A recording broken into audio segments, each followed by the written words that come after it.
What's up, everybody? This is Sam Shady with Shady Sports Network, and today I just wanted to ask you for a huge favor. We're growing very quickly thanks to all your guys' help, but I've got a little request for you guys, and all that is to hit that like button. So basically, the way the YouTube algorithm works is if they don't see an asinine amount of likes on each video, we will not grow. We will not be pushed out to new viewers. So without your help hitting that like button, subscribing, clicking those notifications, making sure you hit like on all these videos, we can't grow as quickly as we'd like to. So with that being said, please help support Shady Sports Network today by hitting that like button. It's completely free, doesn't cost you a thing, and in turn, it helps us continue creating great content for you to consume in the future. All right, joining me tonight is special guest tight end Derrick Malone.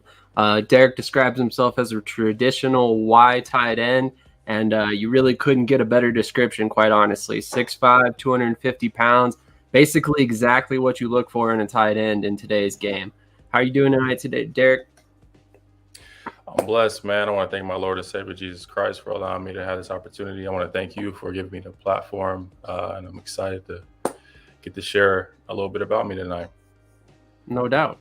I'm glad you could come on. I mean, we've been talking about this for a while. It's been a long time in the making, and here it finally is. Hopefully I don't disappoint you. Nah, hopefully I don't disappoint you. No, I'm good. Oh, I'm not worried about that at all. I know it'll be great, man. Yeah, no doubt. I'm sure I know you have a good story to tell. So without any further ado, why don't you go ahead and kind of start us off with a brief introduction in your own words, and then we'll get into details. Yeah, Derrick Malone spent the years 2015 through 2019 at Ohio State with the football program there. 5 years in total. I was a preferred walk-on there. Played tight end, and last played under Coach Kevin Wilson and Ryan Day. Absolutely. So during high school, you were a four-sport athlete, which is kind of rare at these days and age. I mean, you played football, basketball, you participated in track and field, and cross country. Was football always kind of the number one sport for you, or was it not even close? Really? Not even close. Yeah, man. To be quite honest with you, before high school, I didn't care really anything about football. Played my second grade year, did not like it whatsoever. Helmet was tight as who knows what on my head. I was always crying. Anytime practice would get canceled, I was super happy so I can go play with Spider-Man toys or whatever I was doing. But I totally did not like it. And then didn't end up coming back around to football until 7th grade. Played 7th and 8th grade in middle school, decent. First time I touched a football, scored a touchdown. It was a tight end reverse. And my dad was not even paying attention in the stands. He's like, man, who is that kid? They're like, that's your son. And then he starts cheering, and he missed it and all that. But yeah, man. But after that, I kind of just stuck with basketball because I kind of had a passion. My dad coached basketball and he coached track. So basketball was always at the forefront. And then, of course, academics. So those were my main focuses there. So I ran track, I played basketball, I ran cross country during my first 3 years of high school. The whole time I was there, all the coaches, especially the head coach, Coach Earl White, that was running the program at the time at Thurgood Marshall, would always see me in the hallways at basketball games, like just trying to get me to come out there. And I'm like, nah, dude. Like, we were running wing T, and I played receiver, in middle school and high school, or in middle school, and a little bit of tight end. So I didn't think they would be throwing me the ball or anything like that. I didn't want to waste my time. So I kind of just stuck with basketball. But I had a guy, his name is Landon Brazil. He ended up going to Cincinnati, but he only played his senior year of high school. And prior to starting this season, he did a whole bunch of camps and ended up getting recruited by Purdue, Cincinnati, and a number of other schools. And he ended up getting an offer from Cincinnati. He committed prior to even playing it down. So we were like similar build, similar size. And I'm like, man, I can do that. So why not? So I just set out to do it. I didn't really know about, the recruiting process or like getting exposure and going to camps. I didn't really go to that many camps. I went to a few and had some good exposure. But I ended up playing my senior year of high school. Ended up getting in contact with a guy named Dave Burke, who really spearheaded the recruitment process for me. He's a local scout in the Dayton area that is tied in with a lot of schools within the Midwest. And he ended up getting me in contact with Indiana. I was recruited by William Inge there. And then also Toledo, Purdue, Cincinnati, and Ohio University. And went all the way through the season, didn't get any offers, took unofficial visit to Indiana.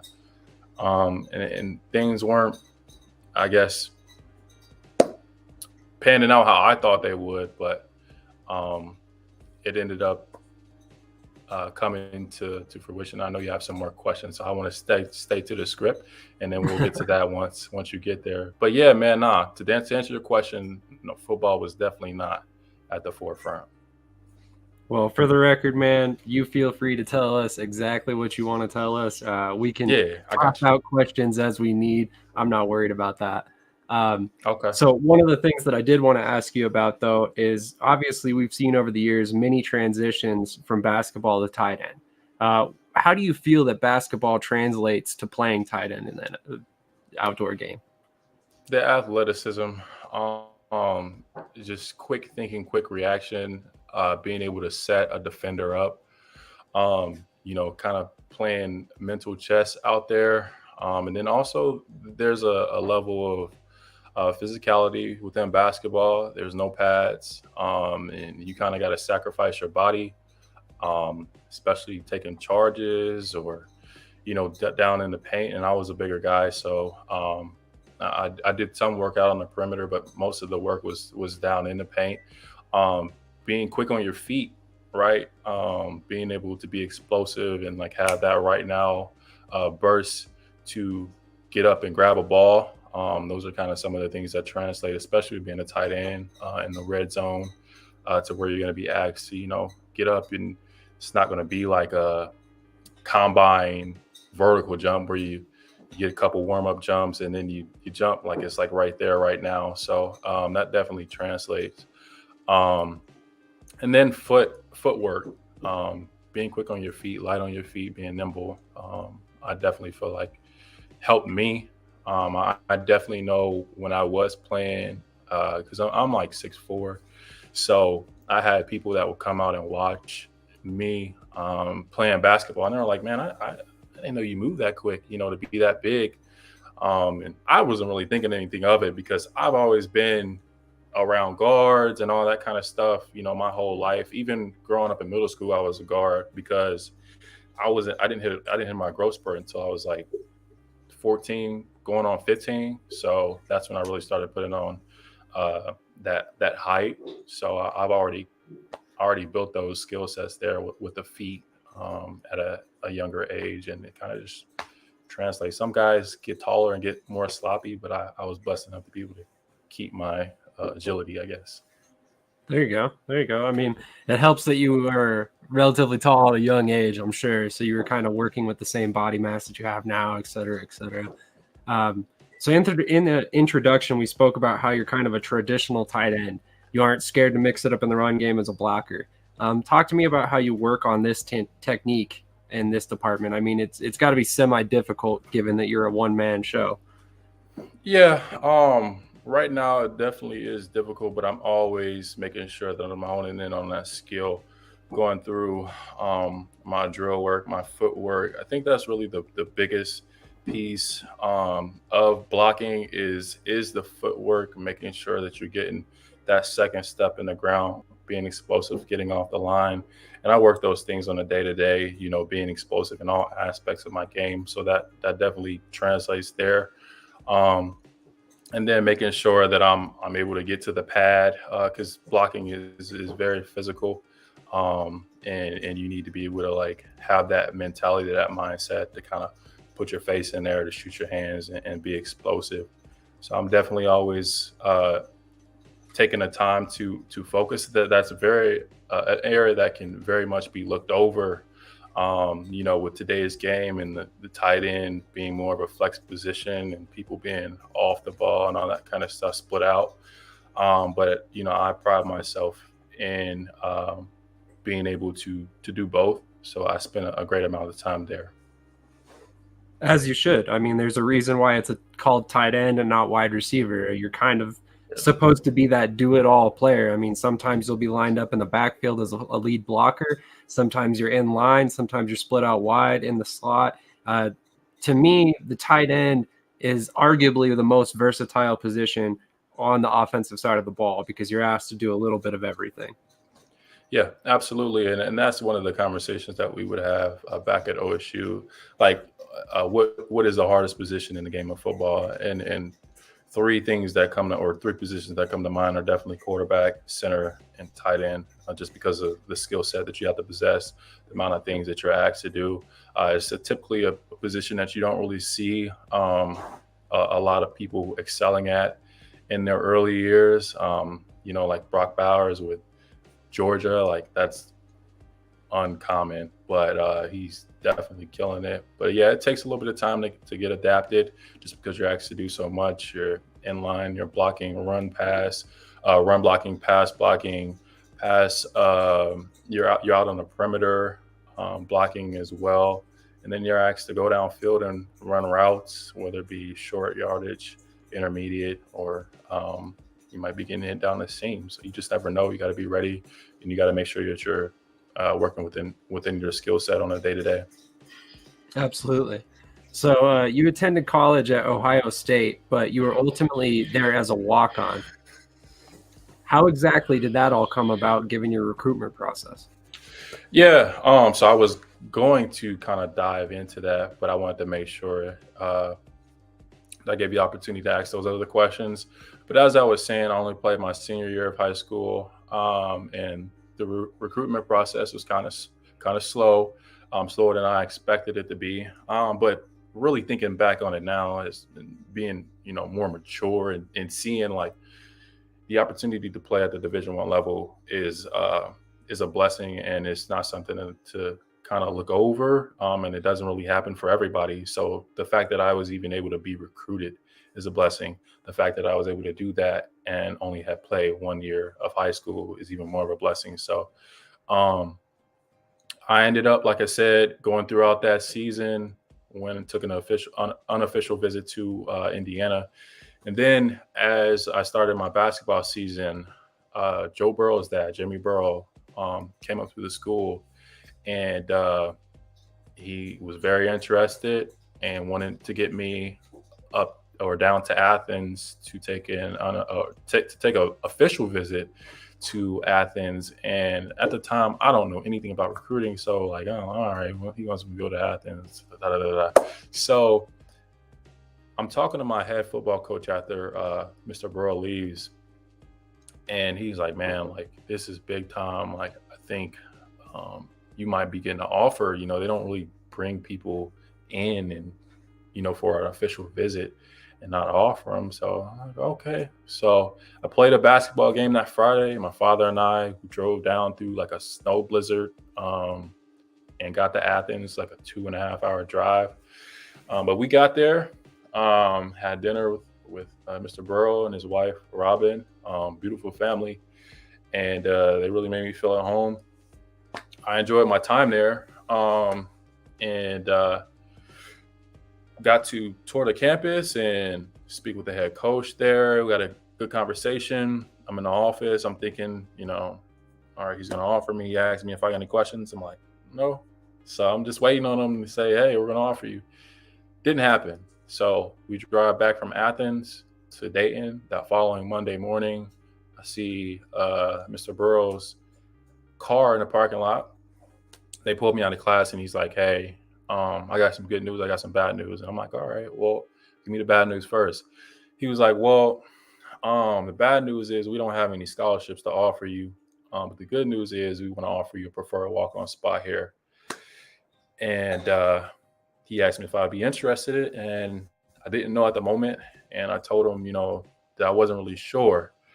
And then he was like, all right, well, would you be interested in going prep? And I was like, well, no, I kind of value my education a little bit more, really just want to focus on school. And so he honored that. And a few weeks later, I ended up getting my acceptance letter to the Ohio State University. And I also was notified that I was going to be being placed on academic scholarship as a moral scholar there. So everything was like kind of like panning out, it wasn't football related, but that was my dream school. And that's where I wanted to go from the get-go. So I wasn't going to turn down Ohio State for preferred walk-on spot at OU, no pun intended, to OU. Beautiful program, beautiful place, beautiful campus, the whole 9 yards. But I always wanted to be at Ohio State. But then I felt like God was putting on my heart to reach out to the coaches at Ohio State. So I did. And that took a lot of courage to do it, because at that time I had all these like internal thoughts, thinking like, man, these coaches are never even going to see this email. There's probably like thousands of kids that do the same thing every day. But I ended up emailing them. And I emailed every position coach on the roster. And I ended up getting an email back from my position coach, Tim Hinton. He messaged me back 6 minutes later. And I don't know if you really understand the magnitude of how busy collegiate coaches are on a day-to-day. So for him to be able to respond back in that amount of time, it was beautiful. And I didn't even understand the magnitude of that, at that time. But thinking about it now, it was truly a blessing, to be able to get that response. And he was like, I think this can be a real thing here. We want to get you up to come to the spring game. Went to the spring game, ended up getting a preferred walk-on offer. And of course I accepted it. So I ended up being at OSU, spending 5 years in the program there. That's amazing. If you don't mind answering, why was OSU your dream spot? I'm an Ohio kid, man, born and raised, born into being a Buckeye. Unlike some of these people, I really don't understand how you can be from Ohio and root for the team up north or go to the team up north. And I'm not sure if you're from, the Midwest or understand the rivalry, but that's just kind of like a no-no. But yeah, born and raised a Buckeye. Gotcha. So, obviously going to Ohio State, you've played around a lot of amazing coaches. So of all of the coaches that have influenced you, who was the most influential? At Ohio State? In general, during your entire career? Yeah, because I have a few. First, going all the way back to high school basketball days, I'd have to say Sean McCullough. He was like one of the first coaches that like ever expressed his belief in me as a player. I kind of hit the 8 ball late, being that I only played sports pretty much in middle school, 7th and 8th grade. So I was behind the 8 ball like crazy, man, and just catching up. But that's always been a trait of mine to kind of like catch on quick. So I was learning on the fly, and this guy like really expressed that he believed in me, and that was what I needed to keep going, because I was discouraged. I'm with kids that have been playing basketball their whole life, and I'm kind of just trying to get a feel for everything. But definitely him, Darnell Hoskins. He was my varsity coach there. Tremendous coach, tremendous guy. Instilled toughness, dedication, work ethic, and the whole 9 yards, man. I can't say enough about him. And then going on, Kevin Satterfield. I mentioned Dave Burke. Kevin Satterfield is actually the one that got me on with Dave Burke. Dave Burke's at the game. We're playing Middletown, our first game. He's like, is there anybody I should keep an eye out for? And he says my name. I haven't even played football yet. He says my name, and then kind of just took off. and luckily I was able to produce. My first snap, tackle for a loss, Derrick Malone. So it worked out. But definitely Kevin Satterfield. And then as I got to Ohio State, Tim Hinton, as I mentioned, he was the lead on my recruitment. He always made sure that he included my family in everything, and cared about me off the field as a person, and wanted to make sure that I succeeded in my development. And then obviously Kevin Wilson, a big part of my development. As a player, I was able to learn so much under him, and just really kind of like soak all of it in. He's coached at a very high level, from his tenure at Oklahoma and Northwestern and Indiana. So great guy to be up under, and learn a lot from him. Definitely in the run game, because that's where his focus is. He wants to make sure that you're hard nosed and you're putting your face in there, and that's definitely something that I picked up from him. Definitely. I mean, obviously that's incredibly important if you're going to play tight end.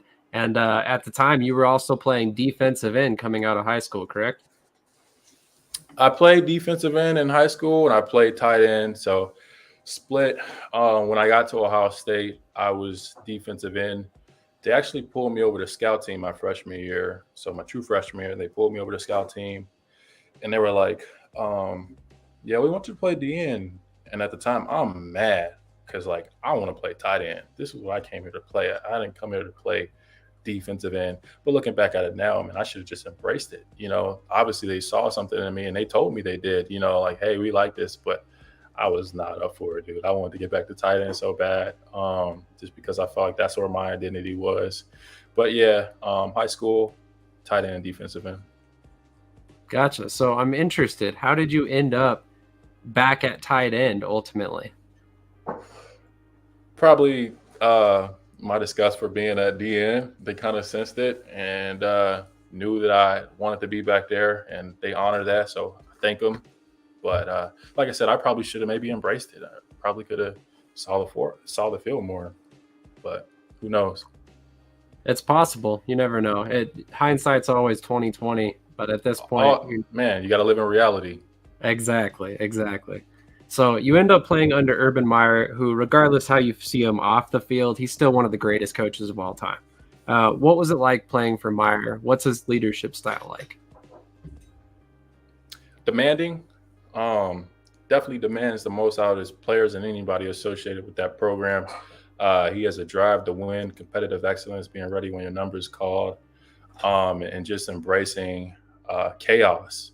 He definitely was a masterclass person of creating chaos, and it would be controlled chaos, but he wanted to see how you would respond to it, and put a lot of players through the ringer. Some could handle it, some couldn't, but you really got to figure out and know who you were, not only as a player but as a man, once you step foot into his program. And obviously we know about his success on the field, Hall of Fame coach. So it was a blessing to be up under him, and to have his support, and to know that, he thought highly of me as a person and as a player. And so I'm forever appreciative of the opportunity that, he blessed me with, to be able to come and be a part of the program. Absolutely. I mean, if nothing else, for the rest of your life, you can say you were an Ohio State Buckeye, which is no small feat. I mean, that's a huge school. Everybody wants to play there, quite honestly. Yeah, absolutely, man. Like I said, born a Buckeye, and then that's just something that I feel like every kid in Ohio dreams of being, whether they admit it or not. You get some people that maybe a little bit salty that they didn't get recruited, and then they want to act like, oh, I didn't care about being a Buckeye to begin with. But we all know deep down inside, everybody wants to be a Buckeye. Absolutely, even people outside of Ohio. But this seems like a perfect time to play your highlight film, so I'm going to go ahead and pull that up, and it'll be muted so we can go ahead and talk over it. But here it is. This is your 2019 competitive snap film, if I'm not mistaken. Yes. So we talked about it earlier, and you said it takes time to develop as a blocker. So you've basically been playing tight end now for a little over 5 seasons. plus the couple seasons out of football at this point. How do you feel you've developed as a blocker during this time? Tremendous growth from the time that I stepped foot. I mean, but I was pretty much a good blocker. Even if you go back and you watch my high school film, pancake, pancake, pancake. That's something that I've always taken my identity in. Putting people on the ground, blocking through the whistle, as you'll see here on this snap, just making sure that I'm, not getting beat across my face. You'll see here pin and pull.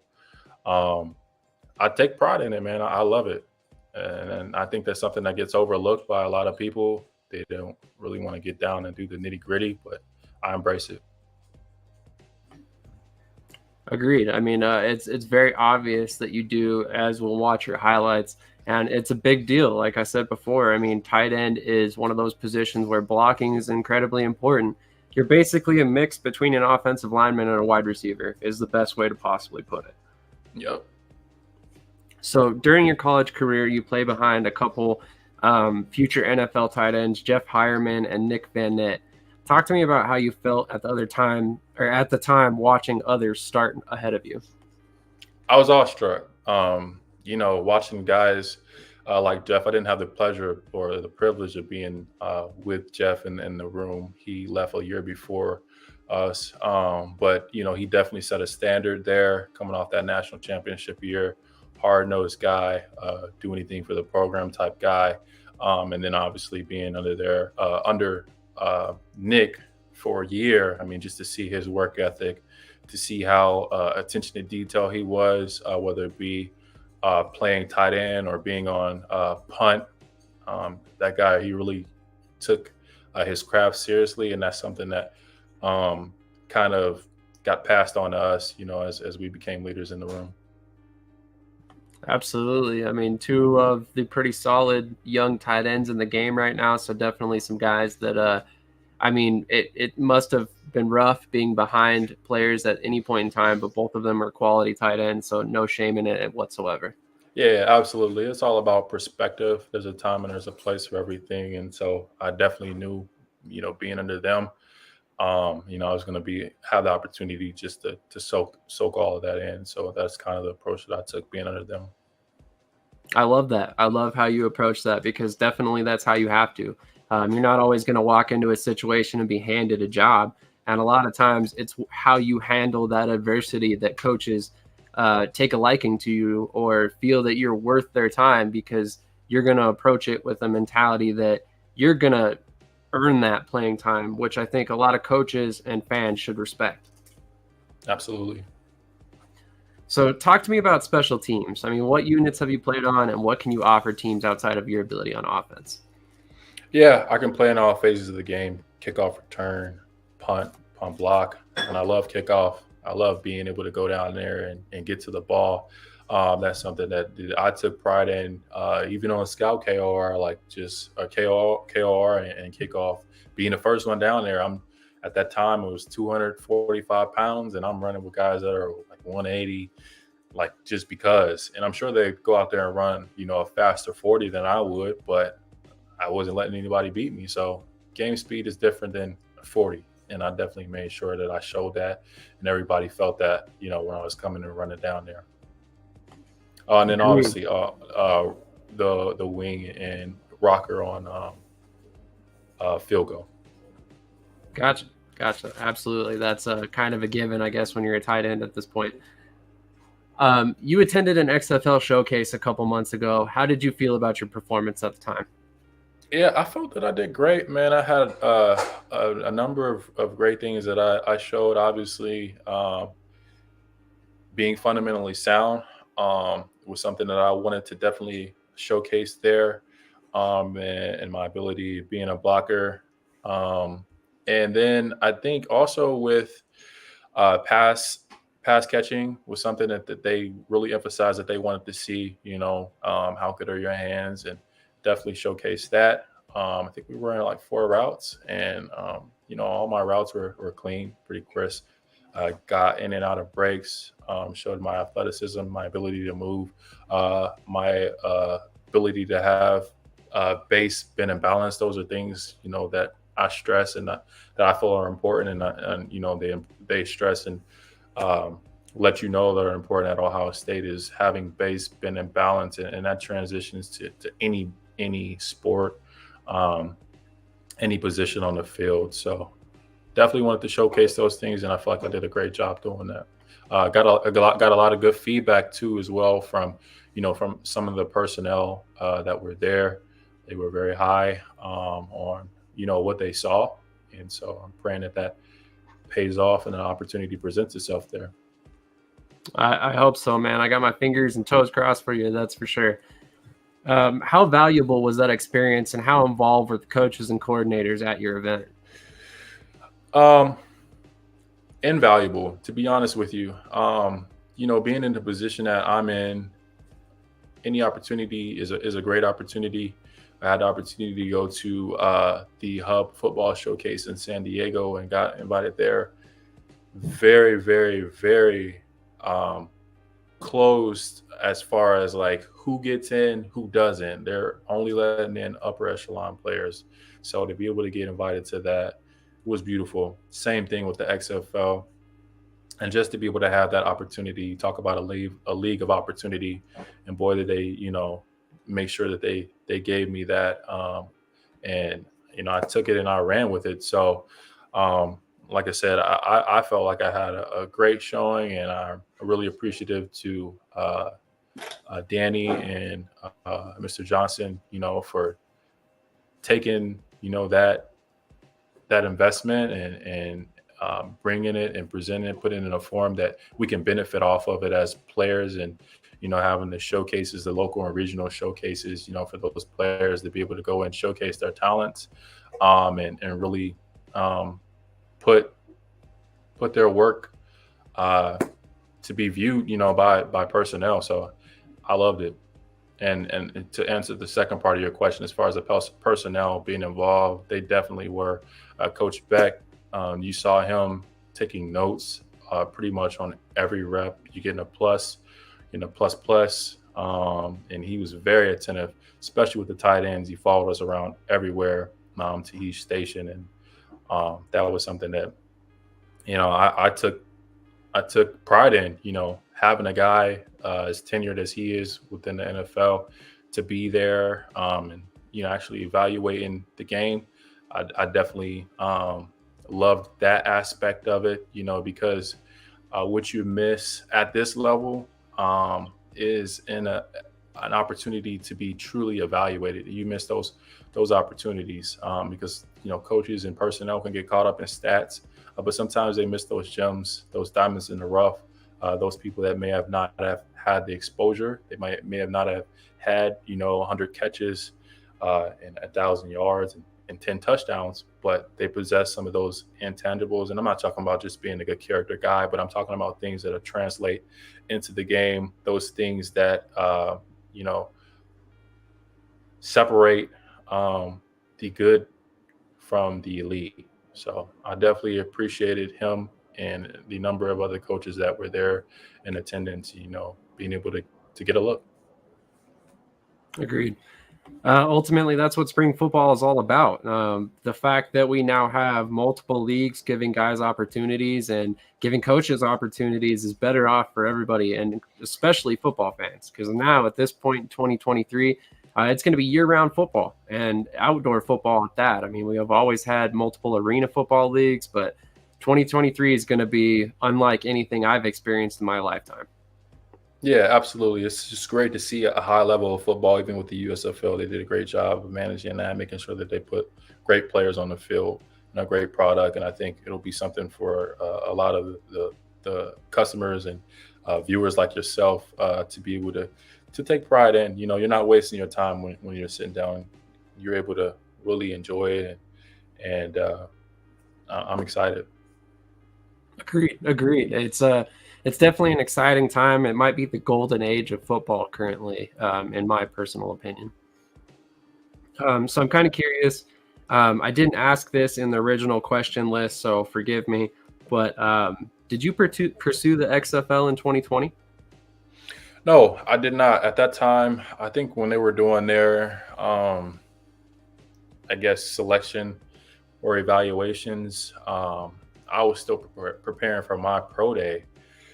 before it ultimately ended up getting canceled. But I knew nothing about the XFL, to be quite honest with you. I just was training at a place. There was a guy that I went and I trained at the place that he was training at before he left. Dante Booker, he played linebacker at Ohio State, and he ended up playing in Seattle for their team. And the only reason I really watched XFL is because he was playing, and then obviously Cardell. So I watched it. I liked it. I liked the product. My dad asked me, hey, would you consider playing in the XFL? And at that time, I was like, no, because I want to play in the NFL. Like, that's where my mind was. But, things come full circle. And here we are pursuing the XFL. So, yeah. Absolutely. I was kind of curious about that. To be fair, I think that happens with almost every player, probably their first year out of college. They always want to leave it NFL or bust. And I completely understand that. As an athlete, you have to believe that you're the best at what you do in order to perform at the high level that you're expected to perform at on a week in, week out basis. Yeah, absolutely. It's, that having that faith in God and who He's called you to be, and the ability that He's blessed you with, and why shortchange Him, for settling. And but sometimes, like I said, as you mature, you start to see what avenues and what opportunities are open, and obviously, that door isn't quite open yet. So, you have to knock on other doors and see what opportunities are available. And I definitely feel like the XFL is a tremendous opportunity, and I'm excited to see where the future lies there. I don't know if I disclosed to you, but I actually was in the draft pool with the USFL back in February, and that didn't pan out. I was heartbroken, to be quite honest with you. Didn't know where I was going to go from there with my football career. But God put it on my heart to go to Pro Day, and at Ohio State, I actually had the pleasure of participating in Pro Day in 2021, but I actually got to go as a spectator this time. But I used that opportunity to go and speak to like league personnel. I'm literally there, being able to network and communicate with these people the NFL is very, very a tight knit society, to put it in the most simplest form. It's very hard to get in there. Like with Ohio State, I was blessed to be able to just email people. It doesn't work like that with the NFL. So be able to be there in those people's faces and talk to them and build those relationships, so that even though I'm not playing right now, I'm definitely building relationships. So when I do get the opportunity to play, I know exactly who to go to. So had that opportunity, and actually ended up beating a personnel guy from the XFL that was there at the Pro Day, and he told me about the showcases. So I was able to be blessed with that opportunity. And like I said, I mentioned I was heartbroken from the USFL, didn't know where I was going to go from there. But to have, God put it on my heart to go to Pro Day, and then that opportunity to present itself was just, man, it's a blessing how everything has come full circle from there. And hopefully everything like really cements itself with my selection in the draft. 100%. Definitely hope that's exactly where you end up. Although wouldn't have any qualms about the fact that you end up back at the USFL if they come calling either. So we talked about your ability to block and play special teams, and I want to discuss the different ways coaches have utilized you positionally. Are you the type of guy we could see playing fullback or split out in the slot, split out wide? Yeah, absolutely. Like I said, a true wide tight end, but at Ohio State, we were asked to do multiple things, multifaceted tight ends, whether it be in line, offset, next to the tackle in the backfield. And obviously we played a little bit of fullback. So jack of all trades, and definitely have a lot of ability to be used, and flexibility to be used, and meet the demands, of playing at a high level, and whatever the coaches ask, even if I'm not the best player at it, I will definitely make sure that I put in the effort to be able to be used and produce for the team. There you go.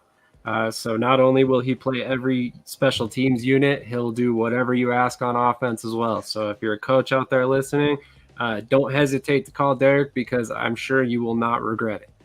Moving on to my next question. If you weren't playing football, what would you be doing for a career right now? Well, right now I am not playing football, and right now I am a claims adjuster. I've been doing that for 2 years. I work in insurance. I was pre-dental in college, so still getting a feel for that, feeling what I want to do and how I want to maneuver with that. But obviously, got to pay the bills, and I'm able to get some corporate experience doing that. Being a professional, any opportunity to be a pro is a great opportunity. So been just developing my skills there. And it's actually, you know, pretty cool gig. So I've been doing that for 2 years and working out. Um, that's where I've been. But um, I also have some aspirations to get into business, to own my own business, to have, passive income and whatnot. Want to get to rental properties and just expand my horizons in the real estate game. So it's kind of where my focus is at right now. But with football, I'm going to be quite honest with you. Like, it's God, family, work, and football. It's pretty much where my focus is. Fair enough. Fair enough. Those are some values that I can certainly agree with. I'm a family man myself, as we just spoke about. So family always comes first, and then very closely followed by football, in my personal opinion. There you go. Have you considered playing overseas or in like arena leagues such as the FCF that actually does utilize the tight end? Yeah. So the European League of Football was something that I was looking at. Timing didn't fit. When I was looking, I was actually a little bit too late. Fan control football. My guy Tommy. We actually went to the showcase together. Tommy's a good friend of mine, and he had a great and a tremendous season there. So kudos to him.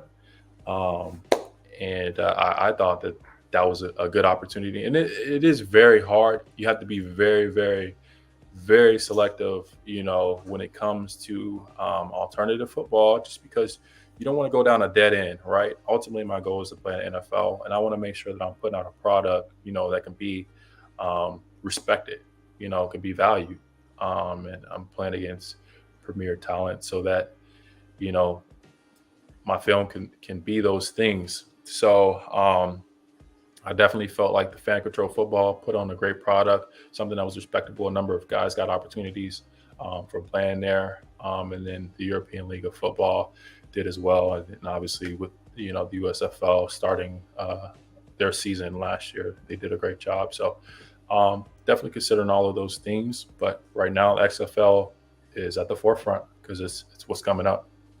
Absolutely. That is part of the timing that the XFL has an advantage on, such as the USFL that we have talked about in length, as in the media world, is the fact that the XFL takes place earlier. So it gives your body more of a time to heal in between the XFL season and eventually the NFL season, which is why a lot of guys that seem to like the setup of the XFL season in terms of timing a lot better.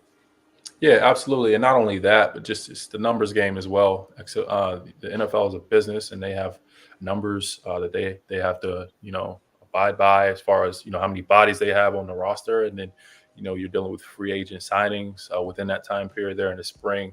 The XFL at this point is presenting better, I guess, likelihood of you being picked up.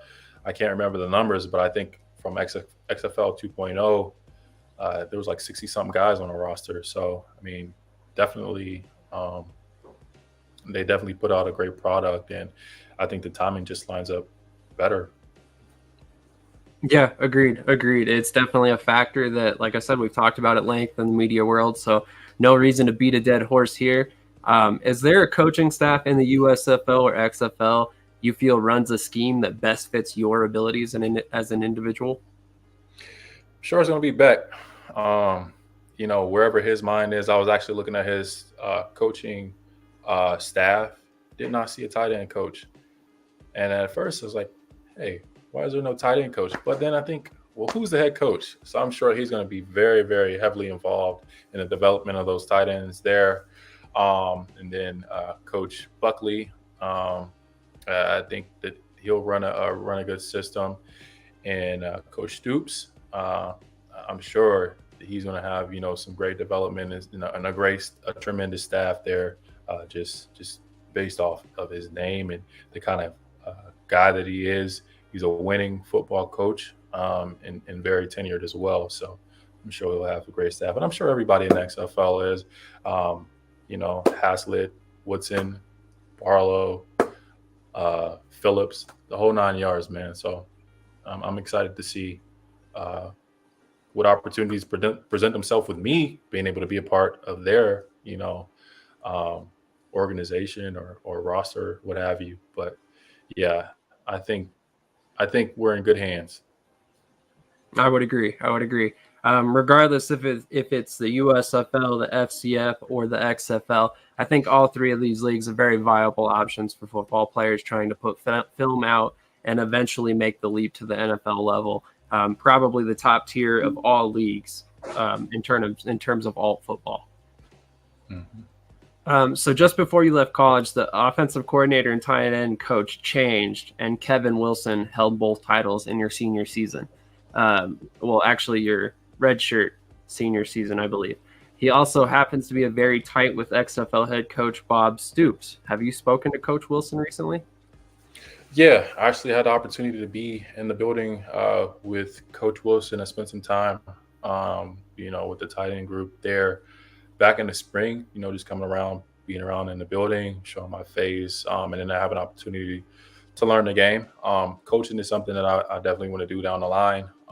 So just being able to be there and still feel at home, to feel welcome, it's definitely a blessing. But also to be able to kind of chop it up with Coach Wilson, let him know where, I was as far as my mind and what it is that I want to do. And he had a lot of encouraging and great things to say, along with Coach Mick there. And they've been very integral in, my journey and my pursuit of playing professional football. So, it's great to just have those people in your corner. Absolutely. We talked about it before, and football is kind of always about networking.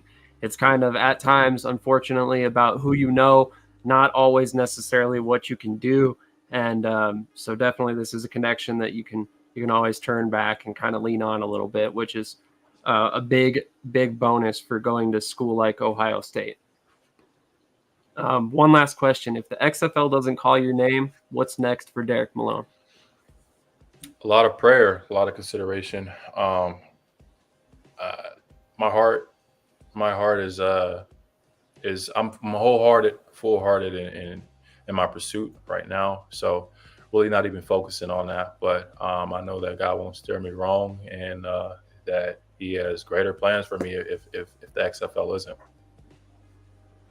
100%. As long as you've got faith, you'll probably be okay. Most likely you're going to end up right where you need to be. So Amen. With that being said, I really appreciate you coming on, man. It was a pleasure. Is there anybody else you want to shout out before we get out of here? I do want to shout out my agent, Dr. Lynn Lashbrook, my agent advisor, Jeff Hallinan. Definitely appreciative of them. Want to shout out my girlfriend. She's over there kind of like watching me.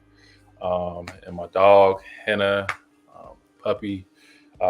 Definitely my father, very, very integral piece of who I am as a man today, and definitely would not be out here without his guidance and his counsel, and to have his support, and not only have him as support, but just to be able to see what it looks like to be a man of God, to care for others and to be selfless.